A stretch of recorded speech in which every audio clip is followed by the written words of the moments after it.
Yeah, moving into our 8th hour here, Lisa, standing, let me move out of the way because I was standing in front of the entrance to the Embassy Suites Hotel right across the street. And what's an interesting juxtaposition here, guests are arriving to check in at the same time as one story above on the second story.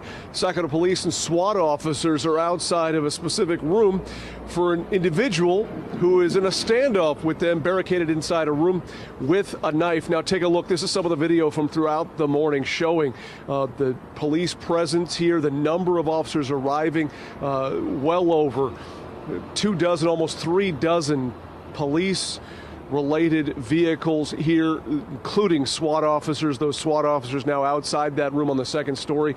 If you're just joining us, it was around the midnight hour when police got a call of a suspect from security here acting suspiciously. When they arrived, they encountered a man with a knife. That person retreated to a second story room, and ever since then, since early this morning, police have been trying to negotiate with that individual to get him out of his room. But to this point, that person is still in that room. Now, I asked them why such a significant police presence for one person in one room by himself. Here was the response. Listen.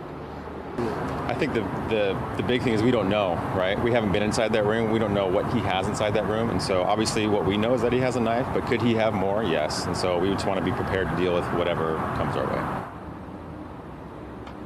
And again, just to give you a visual sense of how many officers are here, we're looking down the block. That is the overcrossing to I-5. You can see the flashing lights and every vehicle from there all the way to the entrance to the Embassy Suites. Those are all police-related vehicles with 2 SWAT vans right off to the right of where the camera is. Now, be advised, if you are coming on your commute over the Tower Bridge towards the state capitol, one lane of traffic is impacted here by those police vehicles, so you will be merging down to one lane as we go through the commute hours. As for what's happening on that second story, well, police say they continue to try and work with that individual to try and bring this to a peaceful resolution. But we have seen the robot deployed here. We've seen SWAT officers going in there with a shield. So still no progress on getting that individual out of that room. But at this point in time, the interesting scene, though, as Sacramento police say, they don't believe there's an imminent threat to anyone else here, so therefore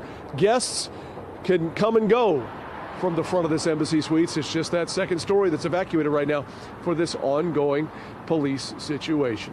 Live outside the Embassy Suites here in Sacramento, Mike Cassell, KCRA 3 News. All right, Mike, thanks so much for that live report. And of course,